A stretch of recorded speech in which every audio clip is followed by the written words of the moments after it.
I would like to introduce Greg. He has came from Troy, and Seth from Hope Quest.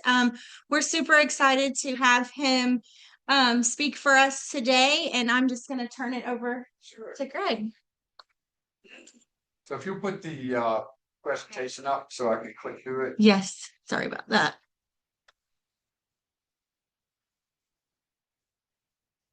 While Tiffany's doing that, I just really appreciate the opportunity to share with you all, and it really does feel very comfortable to be in the company of folks that we are like-minded and passionate about serving people, which is part of how this information came to be. Is that no matter whether it's one-to-one or whether it's one-to-many, we find ourselves in a place, our passion and our giftedness that God's given us is for other people and to help them in whatever they're going through, which is rather vague, but yet it's very specific depending on what God calls us to do and what our stories have been and all of that. So as I'll share a little bit about this when we get this going up, this is designed really for anyone. Today the focus is more on the leadership of those that are in places to shepherd. But for anyone who says, okay, how do I take care of me so that I can live and give my best life? And so it can be something that hopefully you'll find personal use for, but also a very simplistic way of sharing with other people in a very high level. What they can do is they finally get to a place of saying, okay, sobriety is somewhat stable, and now I'm ready for not just survival, but thrival. And so this is more about what can we do from that perspective. So you can go to the view in the upper, once you get that squared away, Tiffany, and go to view and share slideshow, and then we're good. And making sure, can everybody see the slideshow online? No. I mean, I don't know what I've done. Okay.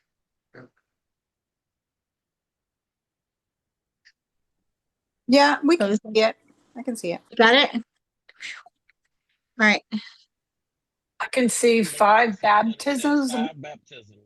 Oh, Yeah, is 5 that baptisms. I'm sorry, you guys. So I know this is tough. Trying to get all the technology squared away. Okay, so you might want to stop sharing and then reshare. okay. You said menus at the top. For some reason it moved. You see I'll that? stop share. Okay. And then Reshare. thank you.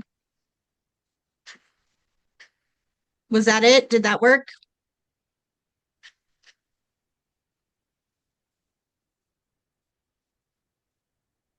Can everyone see the sharing screen?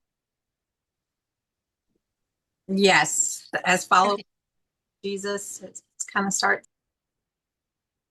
Do you want me to move this some way, or is that okay? There's some black boxes on the screen for some reason. I don't know if I don't think they're part of the slideshow. There's these black boxes. Does everybody else see them online? Yes. Ready? I thought it was something wrong with my Zoom, and I logged out and came back in earlier. No, I think it's on the actual sharing screen. Do y'all see them on there in the room?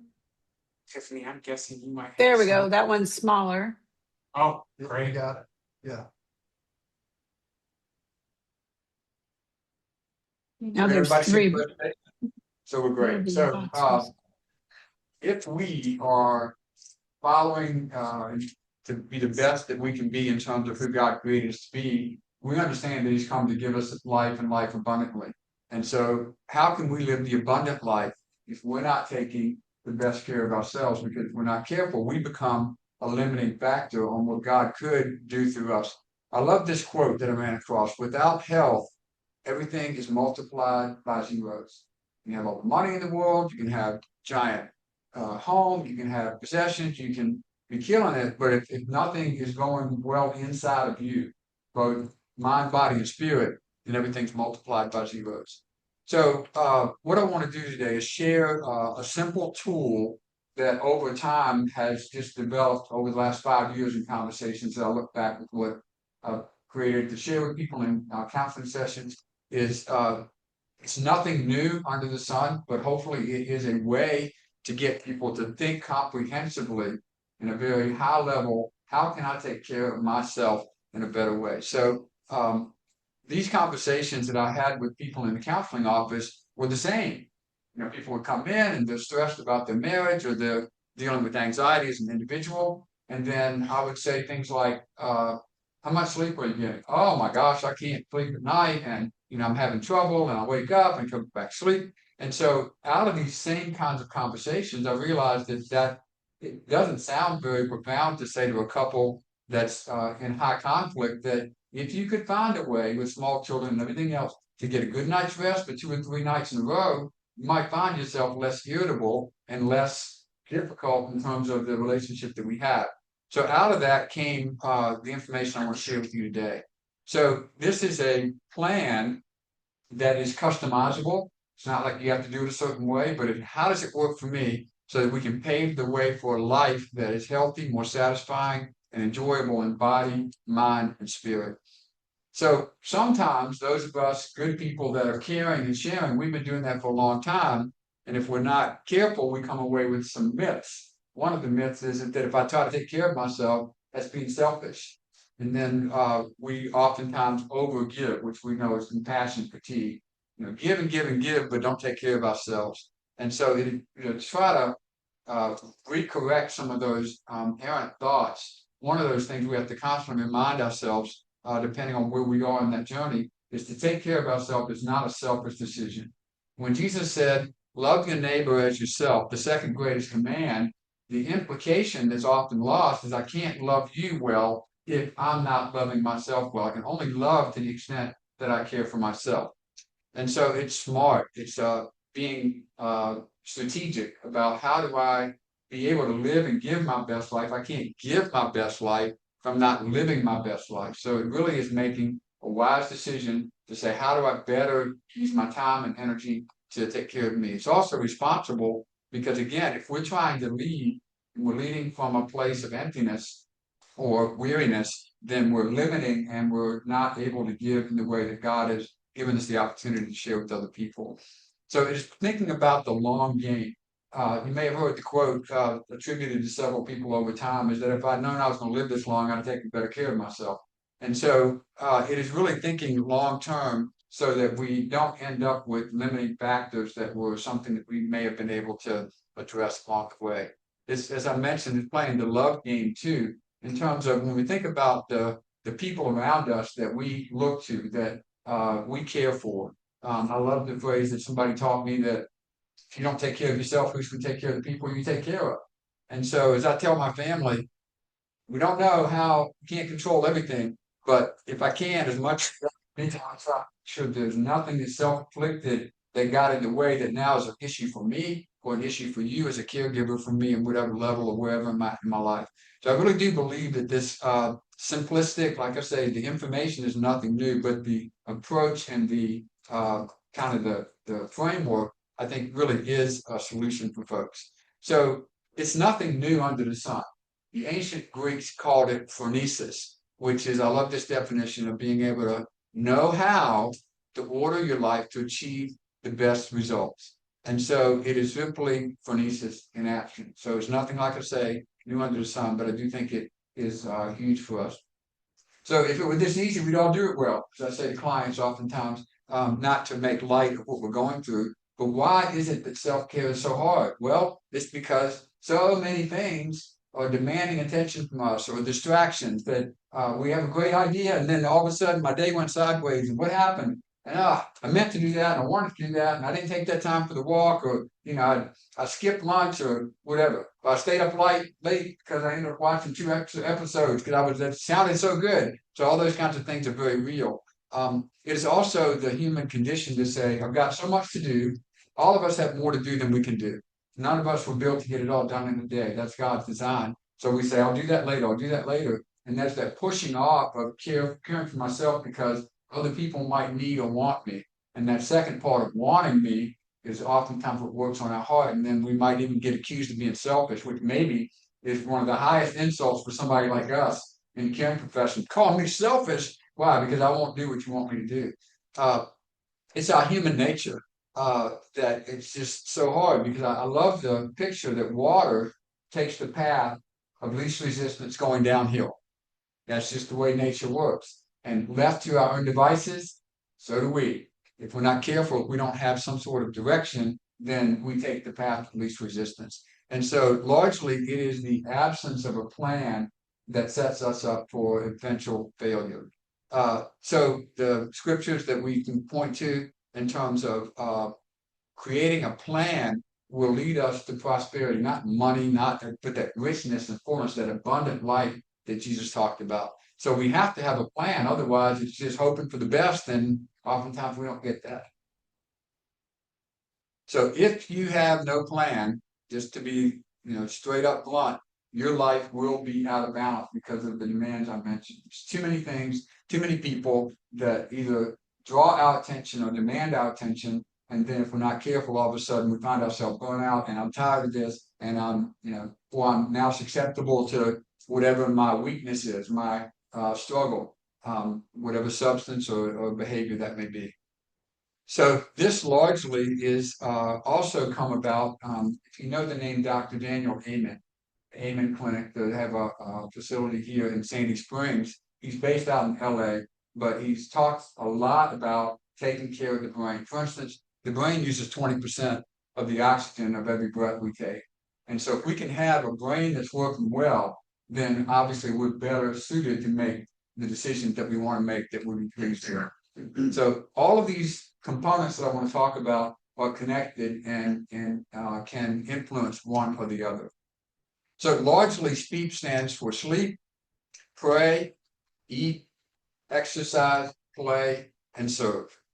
So the more I play with this, I like models. And so that's how my mind has been thinking around these conversations I had with people. And in my mind, this is the priority. Because if we don't have our sleep, then that's the foundation. And so we're people of faith. So I'm preaching to the choir today with that sense of prayer. And I'll talk more about that and how I address that with people that may not necessarily call themselves Christian or be involved in a faith community. So then what we put into our bodies, whether it's actual food or whether it's thoughts or drink, exercise, doing something that helps our body to benefit from the way that God's wired us, taking time to play, it uses a different part of the brain than problem solving and everything else, and then serving.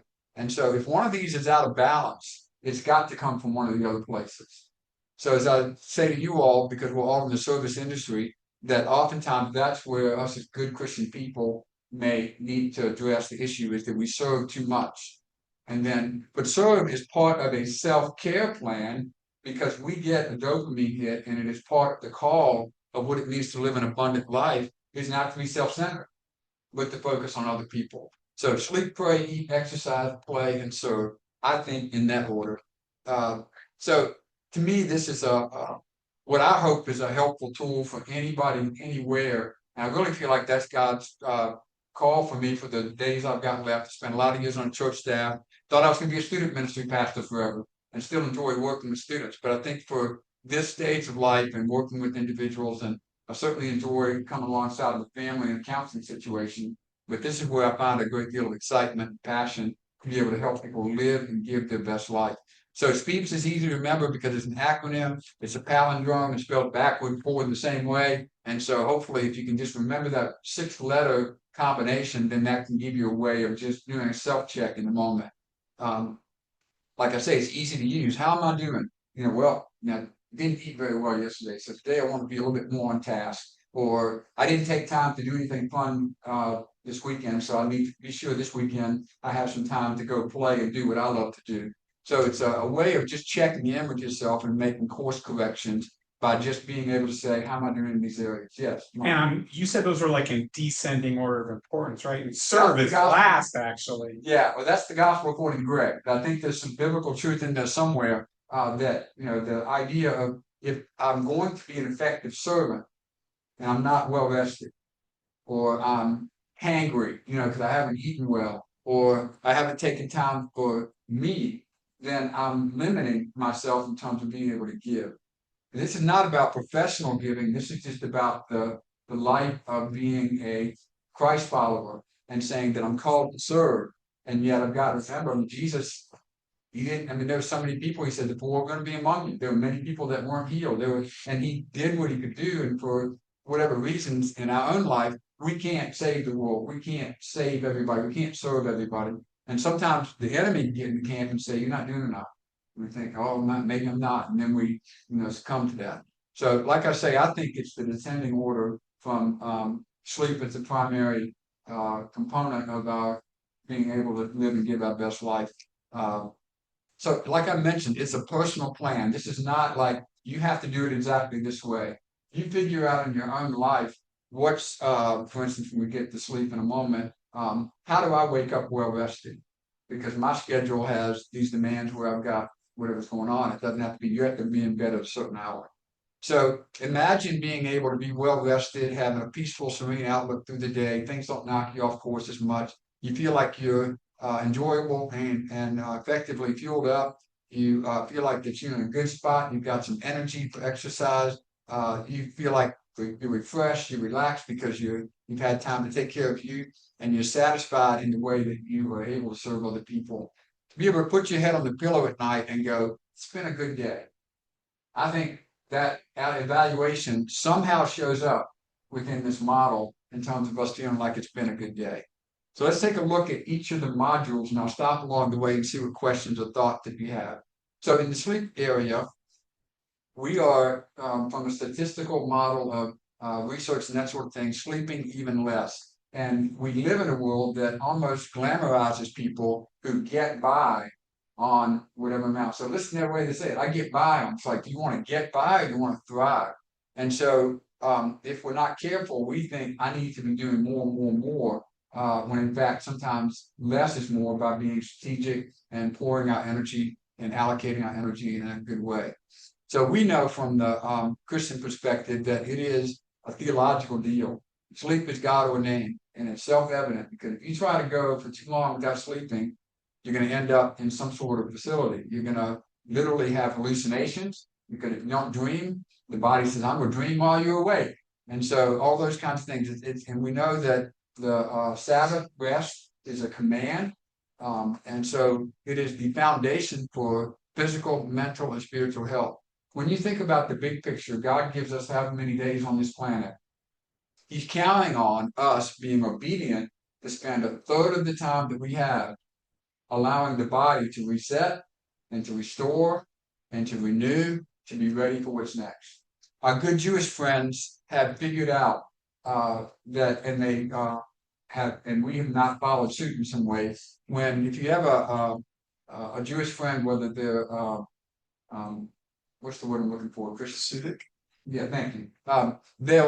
The day begins at sundown. That's when the day begins. If we look in Genesis, it was evening and morning the first day.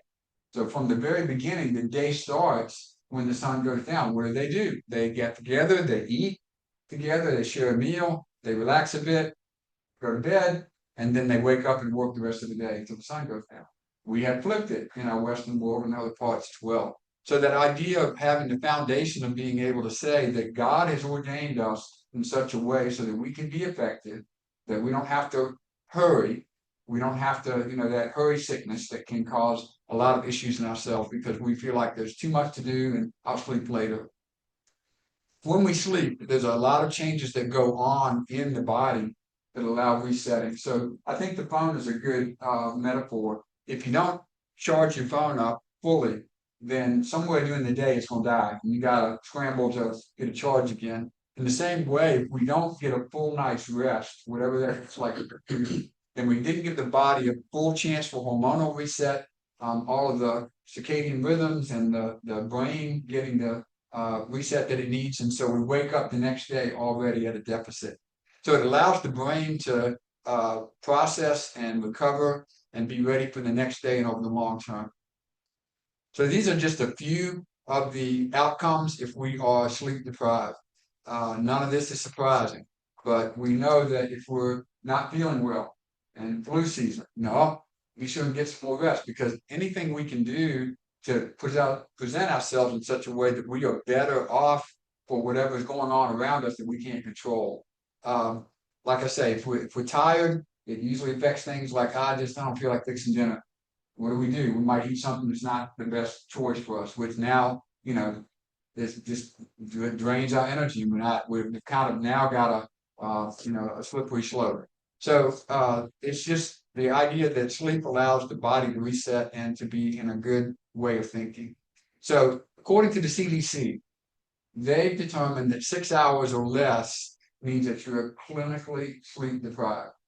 So I'm not gonna go around and ask for full confession, but a lot of us at times stretch our ability to how much can we get done, and all kinds of distractions, whether it's phone or whether it's people or whatever. I got to do more work.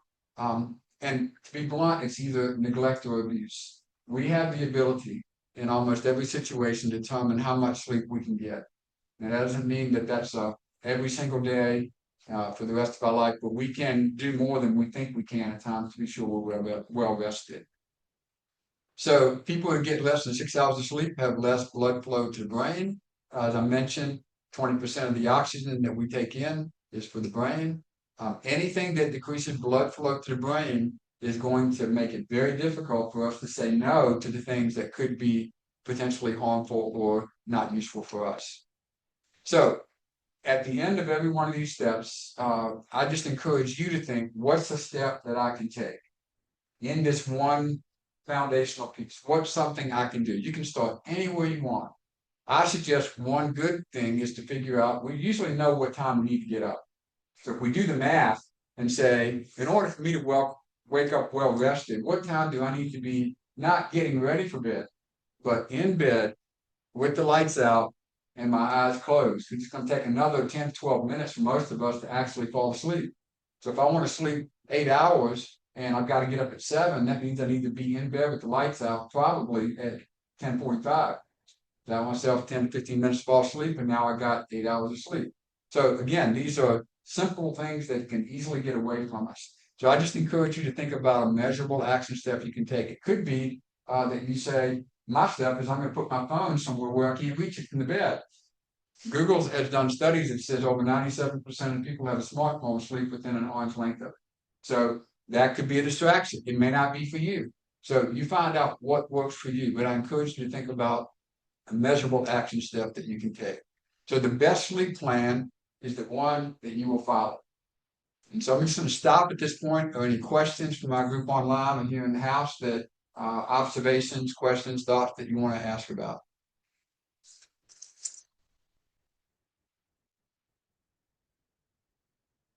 Well, it's just fascinating to me that that's the first thing in this acronym. So, well, what do you think? Do you feel like that resonates? That seems right? it does. When I pause and reflect on it, when I'm not well rested, I am ornery and unhealthy, and so it makes sense. I wouldn't have put it there. So I appreciate your insight on that. Yeah. I have a question for you. Other thoughts or questions? I have a question. Of course, along the way, you can put some things in the chat if you're online. So we want to be sure and address that, so that you feel like you've got a question or something to add to augment this. I'd really appreciate that. Let me just continue to move on. So in the pray part, I tell people that, if I'm talking to an audience where everybody may not be believers. So I'm not going to gloss over this, because I think that it is important in my mind. If I can wake up well rested and I turn my attention in some way to my relationship with God, now I'm getting fueled up spiritually. If my body is rested, so I've got maybe the mental and the physical onto a good start, but from a spiritual perspective, what does it look like to pray? So the research on prayer, I tried to find a couple of quotes that were from places around the planet that may not necessarily be a Christian environment. But we know that from this particular study that's mentioned, we know personally that when we feel like we have taken time to pray, our spirits are calmer. We've actually, from a physiological perspective, can measure that our nervous systems actually go, this is because we were wired for this, right? But again, I'm too busy. I'll take my quiet time later, and oh shoot, didn't have quiet time today. I'll do it. It's just so easy.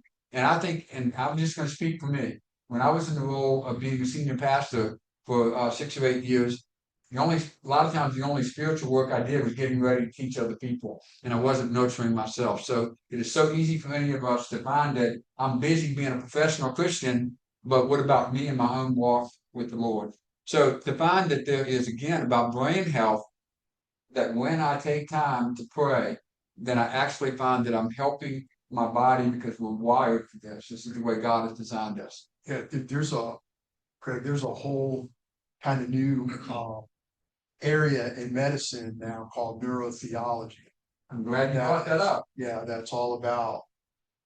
There we go, Andrew Newberg. Yeah, That's the guy. Yeah. You read my slides ahead of I time. did. I Actually got to mentioned see about him last. neurotheology, and that is what's come out. So I love this quote. This is, I don't know where he's at on the planet, but he said, "Do I believe in God? I'm not sure God exists. My associate doesn't believe God exists at all.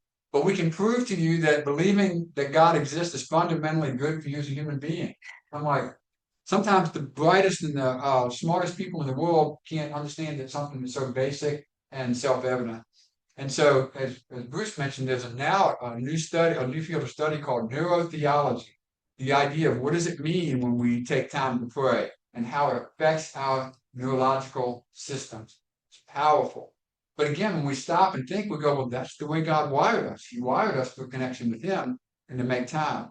So, as I explain it in a simple way to people, that look, this is not, I'm a pastor, and if I'm in an environment, I don't want you to think I'm trying to shoot all over you about how you need to live your life. I said, but at the heart of prayer is gratitude. And when we recognize again from a biblical, a physiological perspective, the benefit when we put ourselves in a state of gratitude. And so I use this example with people in the counseling office. They come in for whatever's going on, and I'll just go, look, I said, just for a moment with me, go there. Take 30 seconds and tell me what you're grateful for. You don't have to rank order things. And people will go, oh, grateful for my family, my house, my health. And they'll trail off. And I'll go, that was maybe 6 seconds. So I encourage them from what I call a gratitude muscle exercise. I said, break it down. Instead of saying I'm grateful for my house, say I'm grateful I have Wi-Fi. I'm grateful I have a couch that's comfortable. I'm grateful I have this comforter. I'm grateful I have running water. I'm grateful I have electricity. And just break it down using your visual cues. Like when those of us that are here or those of you that are in the offices where you are, when you turn off the presentation, if you look around you, we'll get in the car and go, I'm grateful I have a windshield. I'm grateful I have gas. I'm grateful I have a driver's license. I'm grateful. And so we can start to feel more gratitude by opening up the vessel. Because a lot of times we don't stop and we're not as granular as we could be. And so you probably heard the phrase, what would happen if you woke up tomorrow with only the things you were grateful for yesterday? Whoa. So that's just reminds us again that all of this is about brain health in terms of we understand it from a spiritual perspective, but it's about us back to being able to live an abundant life in body, mind, and spirit. So also it's solitude. So I talk about gratitude and solitude with people wherever they are in their faith walk, because most of the time you go places and you see people by themselves, they've got earbuds in.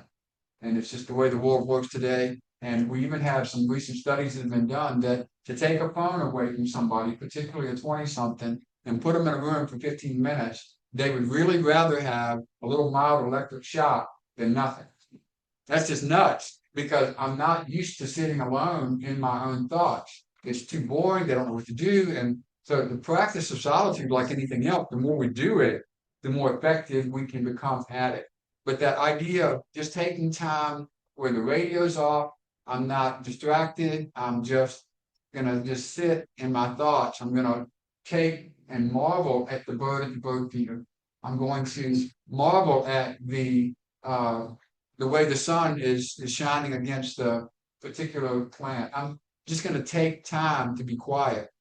So in my mind, that falls under the umbrella of prayer is gratitude and solitude are simple ways of saying, what does it mean to pray in a way that's going to help me not only spiritually, but also neurologically.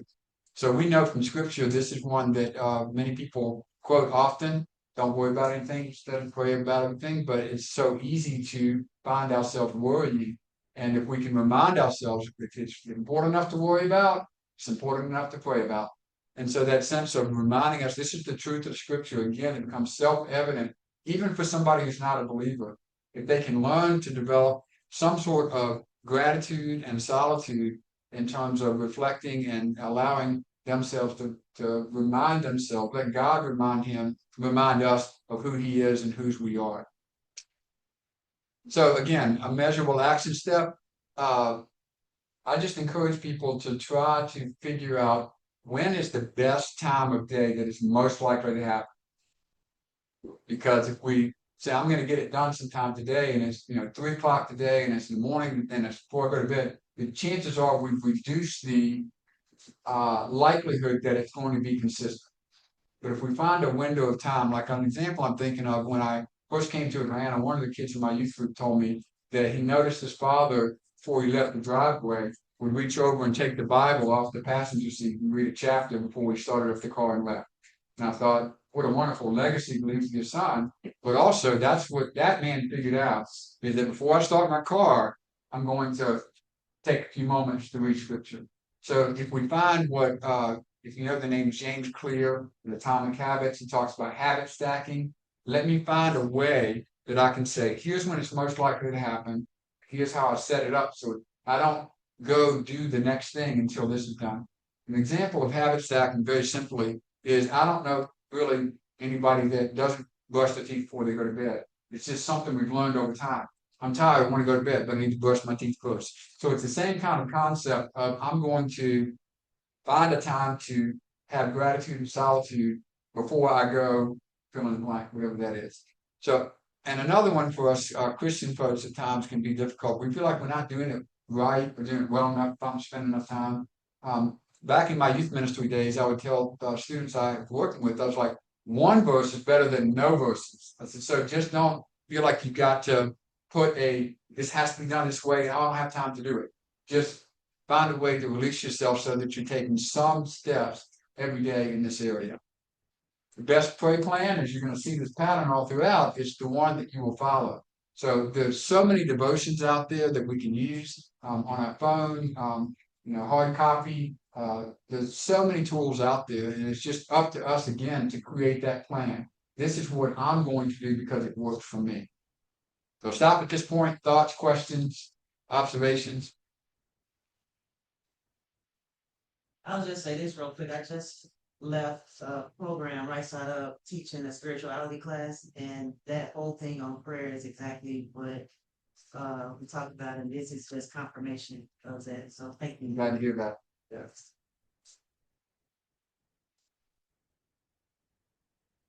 But again, this is something I think that we certainly all understand and get, but the enemy wants to sidetrack this. What he's going to do is going to separate us from time with God, because we're too busy serving God, but we don't take time to nurture ourselves in our own walk. We're limiting ourselves in terms of what we're able and capable to do, because we're not at our best to be able to give our best. So the eat part, there's a lot that we could share here, and I'll talk more in a minute about other information. We now have a commonly understood from all the research we have that we talk about the gut biome as the second brain. We used to think that my stomach is upset because I'm stressed, and that still happens that way. The brain tells the gut, but sometimes the gut can tell the brain. The gut is upset and tells the brain, you're anxious or you're not focused or whatever. So it works very much in tandem, that what's going on in the brain and what goes on in the gut. So the gut, obviously, we understand the function of that is to digest what we put into it in terms of food and drink.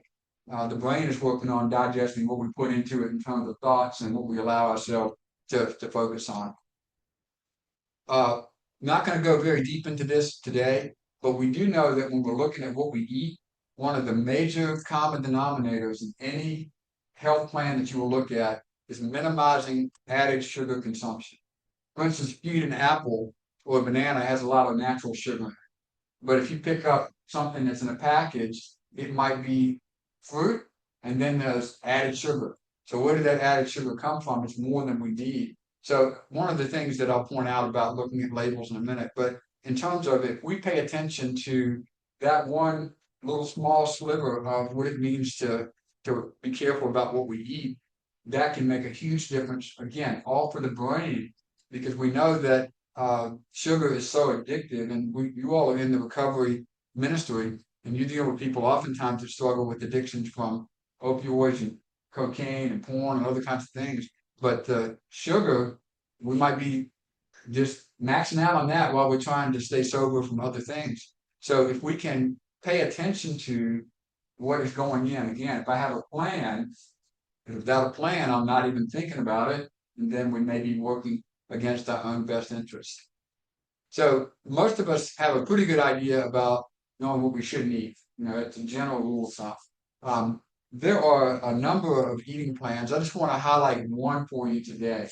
If you look this up, MICHI, it's an Asian term, and I forget what exactly it means, but you may not be able to see the screen as well if you can. This is a snapshot of there are 5 tiers in the Michi's ladder, and in terms of the best tier whatsoever, if you could eat these foods, the symbols you see there are carbs and fats and carbohydrates in terms of kind of a key there, the squares and the circles and that kind of thing.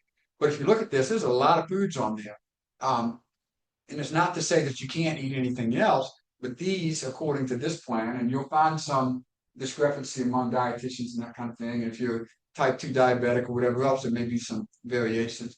But these are some foods that have been determined that would give you what's necessary without a lot of other things that could sidetrack. So that's the first tier. And again, if you look up Michi's Ladder online, you can find this and save it. Then I'll show you the next tier down. Again, another set of really helpful and useful foods for our bodies. Now, if you go down to tier 5, you can imagine what's down there. Thank you, Mike. Take care. So this is just one way. It's like, what do I do? Where do I start? And so there's so many ways of approaching it. But if we say, what can I do? You can find a plan that works for you. This is simply one plan, and I just offer it up as something you may want to consider and look at. Excuse me, sir. I'm sorry to interrupt. Is it possible that we can take a picture for Seth before he leaves? Sure. All of us? Yeah. Got it. Yes. Okay.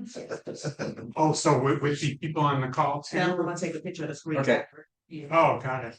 We're going to take a picture for those of you online. So how do we do this technologically? Great, sorry about that. I didn't do that. I'm in the rest. Stand up anyway. Okay. Sitting too long is, they say sitting is a new smoking, right? So now it's too long. So how can we?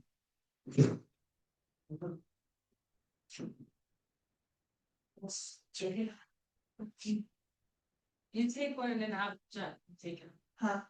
No, I'm just gonna do this. Thank you. Gotta give you room to get in it. I'm gonna slide over and give you room next to Tiffany here. Make it a video. What? Yes. Wait a minute, let me do it. Alright, here we go.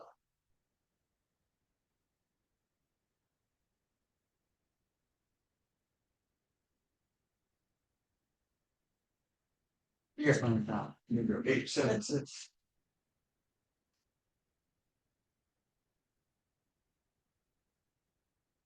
Thank you. All right. Thanks. Thanks, Greg. I appreciate Not a problem.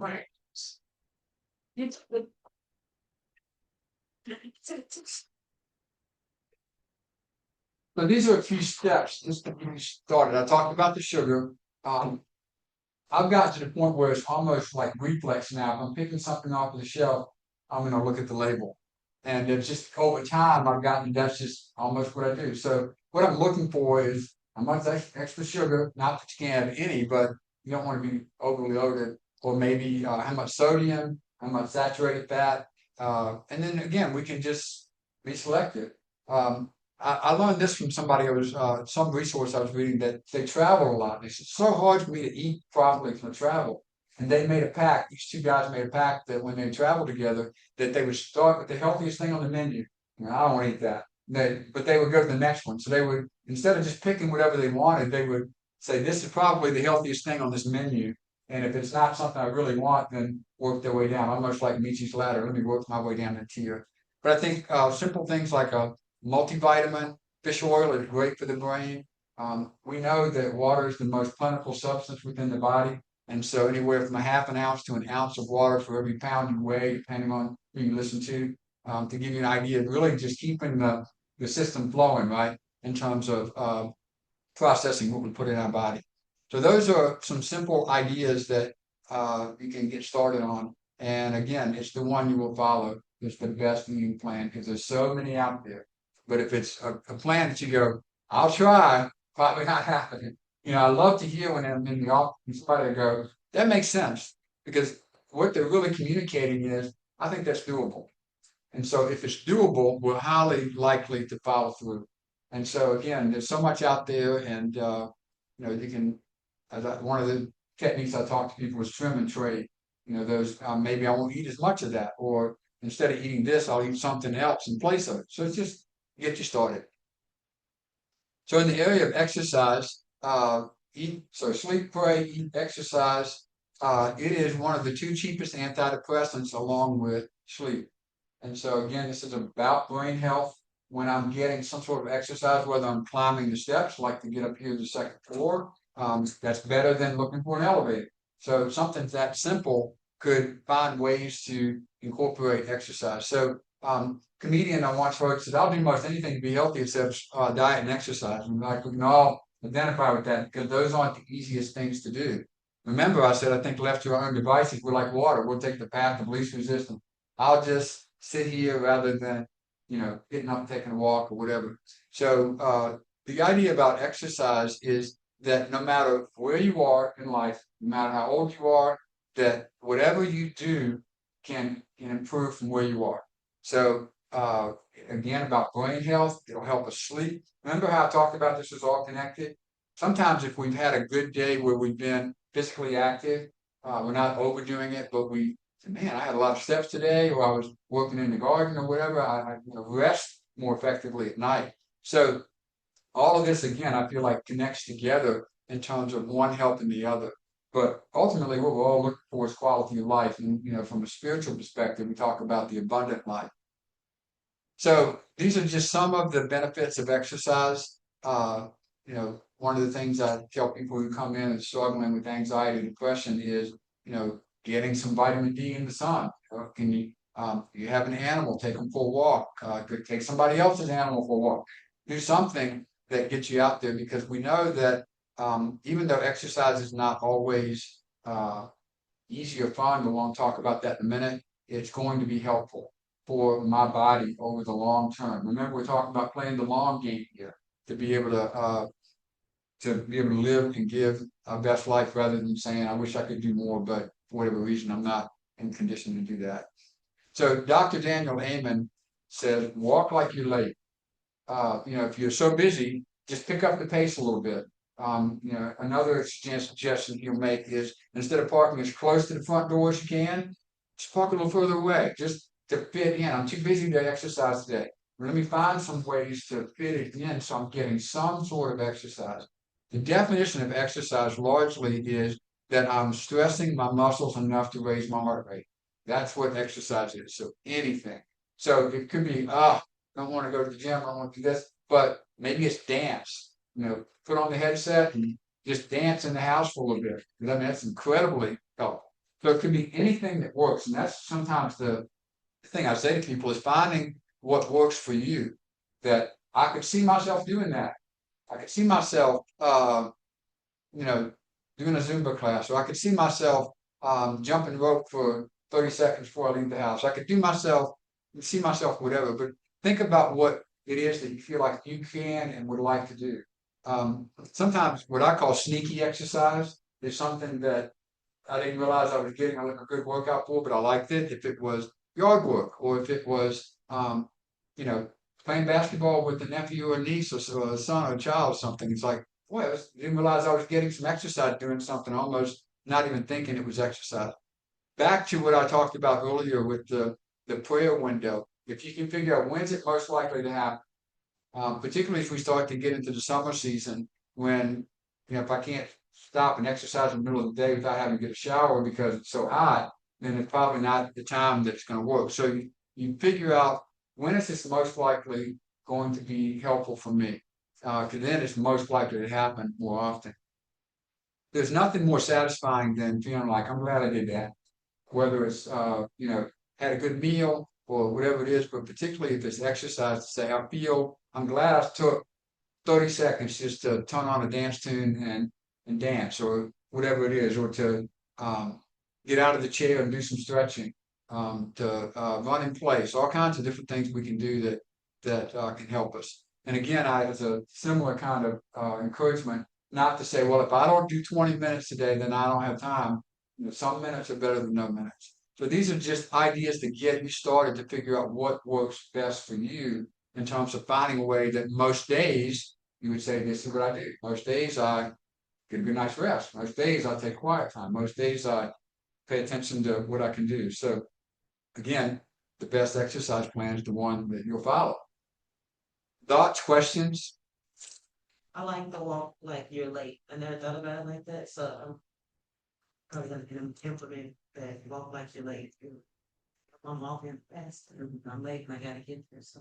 Yeah. And parking away, like not so close to the door or whatever, like I like those two things. Thank you. Those are some, and I think the more we start thinking like that, the more creative we can get to say, yeah, I'll take, the longer route, those kinds of things can fit in the midst of a big, busy work day, whatever else we've got, we can find some little pockets. We talked about the number of steps, and there are all kinds of step counters on our watches and that kind of thing. That can be helpful too. But there's a book that I read recently called Built from Broken, and it's largely a physical therapist trainer person. And among other things he talked about, what we're really trying to do is eliminate inflammation in terms of, oh, that hurts. What is that? It means it's, that part of the body's inflamed, usually our joints. And so it's largely about what do we do to try to help reduce inflammation. And in there, I want to pull it out. I've got to go back and read the book again. There's like 18 different benefits from walking, because we don't oftentimes think of walking as exercise, but it is physical exercise that raises our heart rate and stresses our muscles a bit, which can help our bodies to function well.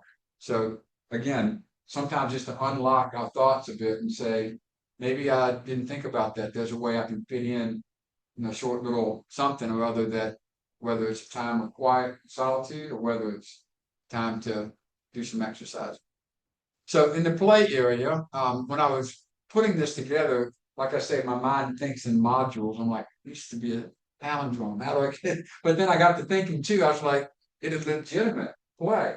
Is that play uses a different part of the brain than problem solving. I mean, even if I'm doing a Wordle or a crossword puzzle or something, I'm using a different part of the brain than, I got to try to solve this real life scenario. But play is really that which helps us relax and kind of shift into a neutral gear. I love this quote by George Bernard Shaw that we grow old because we stop playing. And so there's just something wonderful to watch. If you've watched a grandmother or grandfather play with their grandchild, I mean, we can just see it. This is relaxing. We can see the body language that there's just, the older person is just, this is just really good for them, right? Because kids play all the time. That's part of their job, is learning how to, find and discover the world. So it is a way of serving ourselves. Like I mentioned about the second command, it is taking care of me. And my definition of play is that when I finish, I'm glad I did that. Whether it was something simple as, could be something like playing chess with somebody, or it could be something physical like, taking the dog for a walk. It can be anything. But that idea is that it's what I love to do. So I ask people sometimes in the counseling sessions, what do you do for fun? Oh, well, my wife and I, or my kids and I, and I'm like, they're busy. It's just you. What do you do for fun? And a lot of times they struggle to come up with what that answer is. And I'll ask them, like, what did you like to do that you haven't done in a long time? So like, for instance, sometimes I'll run across mostly men. I said, well, I used to play golf, but now I got little kids. And I said, I understand that. Golf's a half day Saturday and that may not work well with the family. I said, but what if you just stopped by the driving range one night a week to hit a bucket of balls? Something like that. So I said, just find ways to fit in what you love to do because you'll come home a lot more pleasant and enjoyable, and everybody will start going, let's not do that. You stop off and hang out with the girlfriend for, whatever. Then she's gonna come home. We're gonna all enjoy the relationships a lot. So, of course, it's not always that easy, but the idea of what am I doing? What do I love to do? It might be the first step is I haven't done that in a long time. I'm gonna find time to do that. It could be like one of the folks I asked, she said, I love thrift store shopping. And she said, that's what I'll go do for fun. Not necessarily going to buy anything, but just that was her environment. So it can be really anything that works for you. Some of the benefits from play that we can point to in terms of just our relationships, its creativity. It again takes our mind off of all those things we're trying to solve that create stress in our minds and our bodies. I'm going to leave that alone for a while and go over here and watch my favorite show or call up a friend and just go out and sit on a nice day on the patio of a famous little favorite place to go. So again, finding an action step. Maybe the hardest part is blocking time on your calendar, even if you don't know what you're going to do yet. Is to go, I'm not available. Amen. And one of my Christian counseling colleagues says, no is a complete sentence. Remember that. And I don't have to explain myself because I say to folks, maybe this has happened to you. Somebody will say, hey, I wanted to get together. I'm like, I can't do that. Well, why not? And then we tell them, I got this and this and this and this. And they go, well, what if you did this? And they rearrange our schedule for us. Now we're like, I guess I have to say yes. We're mad because we added one more thing in, rather than saying that just won't work for me. And that's a hard statement for a lot of us folks in ministry to say is, I'm sorry, that won't work for me. Just doesn't know how to come out. And so again, finding ways, because if we can't say no to all the demands and opportunities, then certainly we will not take time to play. That's just a given. We can point that out with probably going, I'm not doing it that way again. So finding ways to play rather than saying, well, I get a vacation once a year. That's great. But what are you doing along the way to be sure that you are finding time to take care of yourself? So the best play plan is what you like to do, what you follow. So now I'm going to challenge you, put the others back on. I'd like everybody to share with the group what you like to do for fun. So we'll start with the online groups.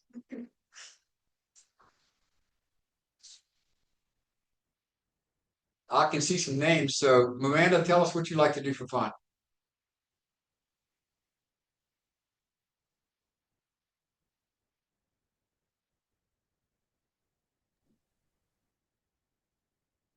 Maybe she stepped away. Patrice, what do you like to do for fun?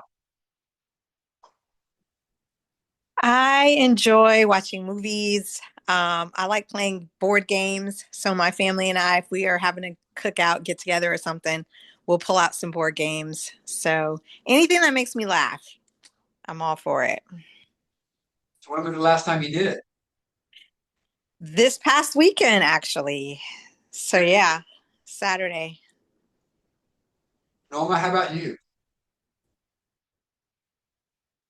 Um, Hi. So one of the things that I like to do is I like to travel a lot. So I have not even finished a trip when I'm already booked in the next one. And the reason why I do that is because I like to make sure that, like you said, or time, that if I come back, that I can focus on my work and then just know that I'm taking a break in a couple of weeks. And recently I started walking every morning and I'm doing about 40 miles every day, every week, which has helped me with the stress, the anxiety, and anything else. And I feel a lot better because when I go to bed at night, I just go to sleep.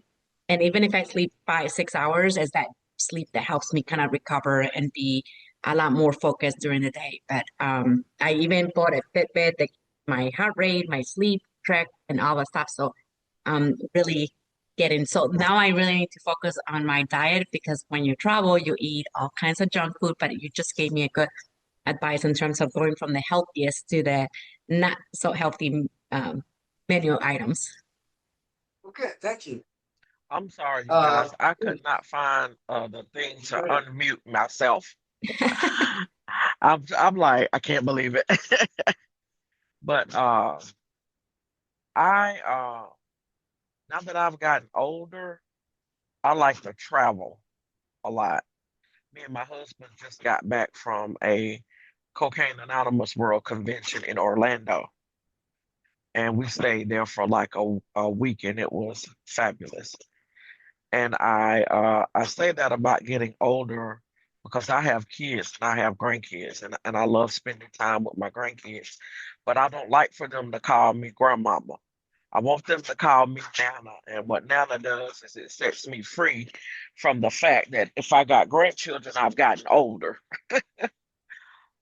Um, so I like simple things like going home after work and taking a hot bath with some Bath and Body Works and some candles, and I'm sort of satisfied. So it's little simple things that help me out. Y'all hear me? Hello? Yes, we can hear you. Oh, okay. That's all I got.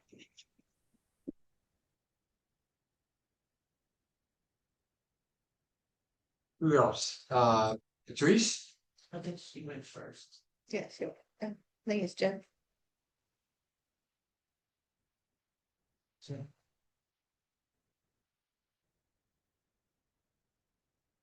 Jeff? Yeah, I went already. There she is. Guess we got a delay.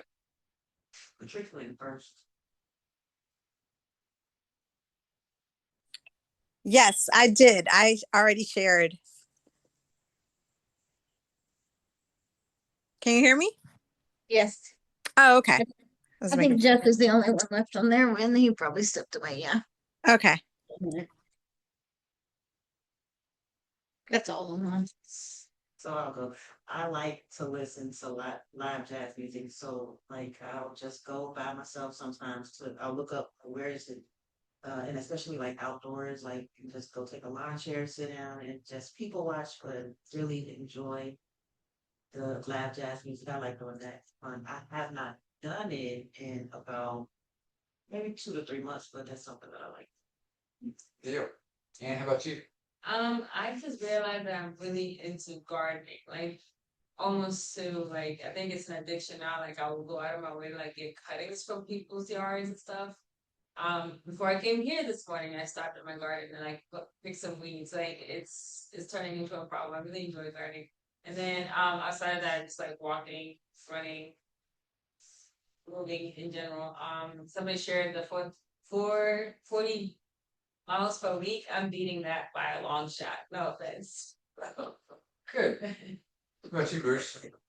I'm a golf guy, so I like to get out there, even if I just play 9 holes, just to get out there and go play. And going to sporting things that my grandkids are doing. Fantastic. Yeah. Good deal. I think for me, sort of a recent, in the last couple of years, I've learned to play pickleball and enjoy getting out there and doing that. And then I have a Jack Russell Beagle mix that's an older dog that can still get out and move around a little bit. So I'm grateful for every day I can get out. Like letting him go on the leash and let him sniff out what he wants to do, and just kind of losing myself and letting him kind of lead the way for a while. So those are some areas for me. How about you, Tiffany? I just enjoy anything where my whole family's together, like all in the same place, because that's kind of Family's where busy, Tiffany. I know. Dude. Well, I like anything to do with water too. I like swimming and Good things deal. like that. Yeah. So we all are wired in different ways, and yet we can still say, let me find a way to make sure that that happens, that I feel like I've enjoyed this, or I'm grateful I had the time for that. So the last section on serve, again, this is what we do for professional life, but this is largely about me just in my own. If I said I'm not at work, what do I do that is serving somebody else?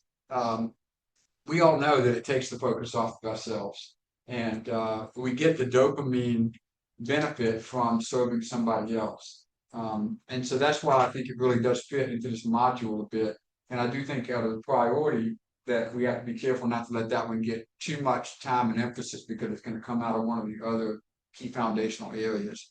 The term, we see in, I got a little bit ahead of myself. You see this scripture that we talked about, that really it is about extending love to somebody else. When even if it's something small like holding the door for somebody that's a little bit further away from the door than might be usual, and they oh, thank you for doing that. It's just we get a from a brain chemistry perspective, it is a very helpful thing for us. It's a very connectional thing.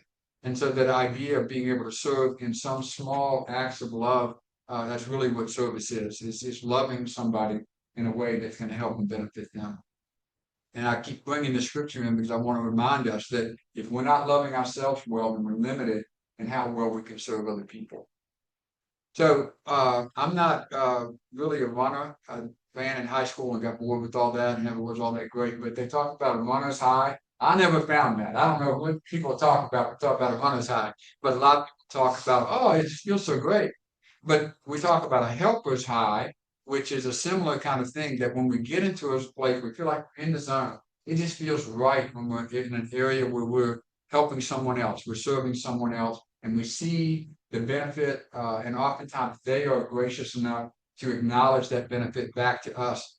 But again, back to the brain health, when we help, these are the things that happen that are within our body, our physical and mental and spiritual bodies that produce more well-being for us and with us.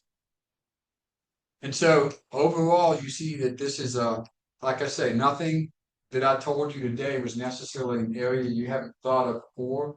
Hopefully, I've been able to point out and highlight how important it is from a brain health and neurological perspective, how these simple areas and key areas and foundational areas of life will help us live our best life so we can give our best life, and how in some ways they are interacted. If we're not careful, one's out of balance, it's going to knock us off course until we can create another level of stability.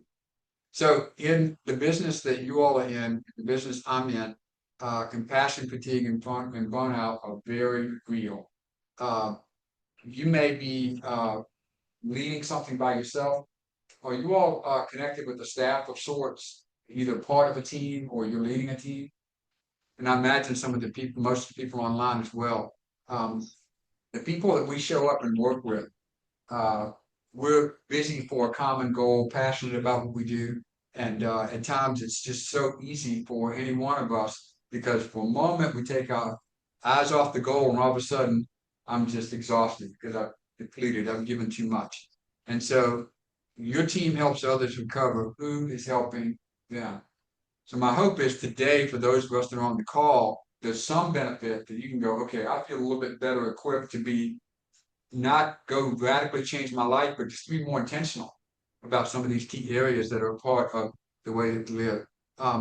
So I would encourage you, if you would like to go further, this is the workbook. It's online. It's just more of a magazine style, but it has workbook pages. What am I going to do to try to create that action step in that particular area so you can put together what works for you?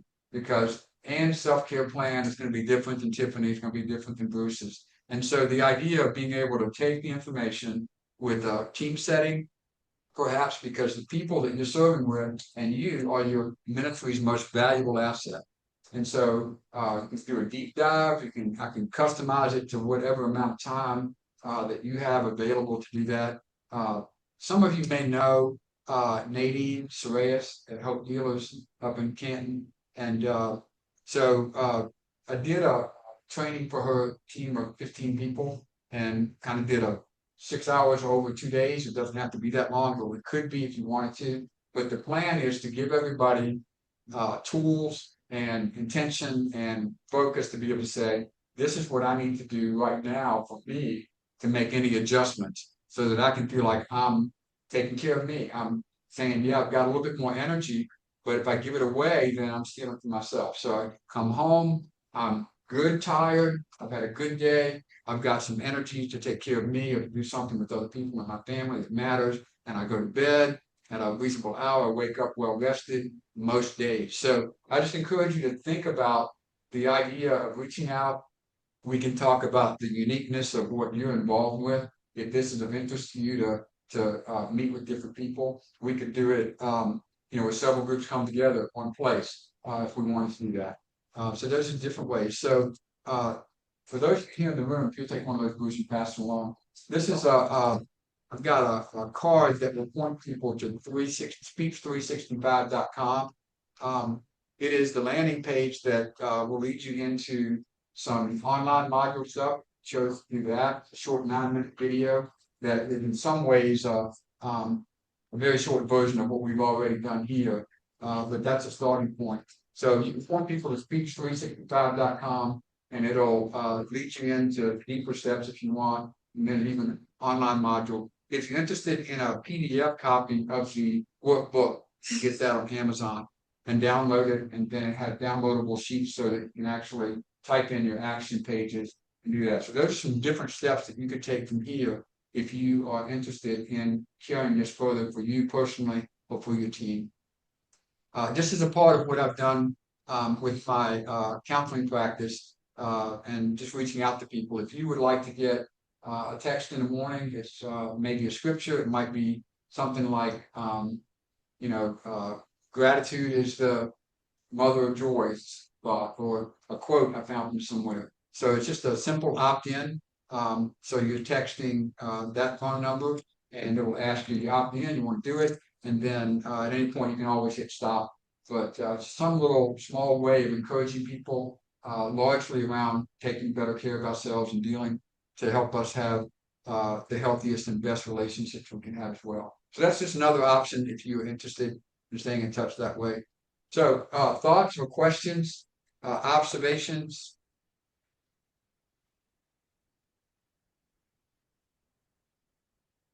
So That's a Yes, wonderful thank you. presentation. Thank you so how long did much. it take you to develop? I'm sorry. How long did it take you to develop all that? Is that like I started ongoing so process? much back. The first blog I did on my website was like 2020. And then over time, I said, and I just felt like, all right, I don't know what God's gonna do with this, but I felt like it's so simple that you could tell somebody that you're serving. Dude, maybe just now that you're at this point in your recovery, you might want to take a look at this. Even if they just know those 6 words. How am I doing? And they can do some sort of calibration. So over time, I've just taken it deeper and deeper and deeper, all the way down to a lot of the research, really before AI. Now I can find other things to add to it with AI searches to help find more information. Like I talked about those 18 benefits of walk from the book that I ran across. So there's so much information out there about how to sleep well, all the way down to like you put a gardenia in your bedroom. They do one of the better jobs as plants of converting CO2 into oxygen. So I didn't know that. So then some simple things like that. So just try to be a good collector of ideas and techniques. And there's several eating plans in here that I just touched on one today. Try to find some tools and resources to get people equipped so that they feel like from here I can take it and figure out what works for me. To me, the best part of this, and this is just my look, is that you figure out what works for you. You want to wake up well rested. What does your life look like? Some people love to get up before the sun. That's not me. So if you find out what does it do so that you know what time to get yourself in position, so all things go well, you wake up rested.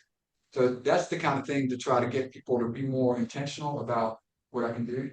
But still a work in progress in some ways, but just the slide decks and books and online module, if you choose to do it that way, just to get people engaged in how can I take better care of themselves. You mentioned gratitude and like how it's supposed to be an exercise. Can you expand a little bit on that? Like how long recommend? Yes. Some people might want to create, I haven't yet, it's a good thought, it's too good a thought for me to create almost a gratitude module to say, think about this and be specific. Who are the people in your life in this area? What are the health benefits that you have that other people don't have? What are the material comforts that you have that other people don't have? Who are the relationships that you value the most? What are some things that you perhaps have been not quite as intentional about thanking God, His grace and His mercy? Sounds so, we know that to be biblically true, but when I really stop and think and go, I think that is grace. And just to be so grateful to receive that gift. So I think it can be whatever you want it to be, but as a simple start, and I've just said to people, look around, you get in your car, or you get in your home, or you get in your bedroom, or you go to your office and go, wow, well, look at all this stuff. I mean, everybody's got one. But if you think about it, whatever you think is going to happen, it doesn't really bring a benefit. It's not like life met expectations. If life exceeds expectation, that's where the joy is, the gratitude. And of course, if it doesn't meet expectation, then I'm disappointed or discouraged. So the idea of saying, how do I adjust my expectation so that there's more joy? Because if I just turn on the water and don't even think about the fact that it's hot and I don't have to do anything for it, how many people would like to be able to do that? When I'm doing this exercise in the office, I'll ask people, I said, not one person of the, I don't know, several thousand people I've asked over time, not one person's ever said, I'm grateful for my pillow. And I said, I'll just pick that random household object that, so I would think how many billions of people around the planet would like to have the one that you or I used last night. Like, I didn't think about that. So if I recognize that now, there's a source of gratitude that if I don't pay attention, I just lay down. So it's a way, I think, to almost infuse gratitude in our lives by saying, let me look at the things I have and really identify that I don't care if other people have it or not, I have it too, or other people don't have that. Does that help? Because people talk about a gratitude journal. You ever heard that practice? And you just take time to write. It may be the same things, but it may be, I'm grateful for that new client we got. I'm grateful for that new relationship. I'm grateful that I got a good health report from the doctor. I'm grateful that I got just making intentionality of getting in touch with what my reality is. Great, thank you so much. Yeah, certainly. Thank you all for the opportunity to share. I hope it's been helpful. Like I say, for you personally, maybe for your team, but even for the people that you serve to just go, I want to check this out because it's just a simple model that you can figure out what works best for you.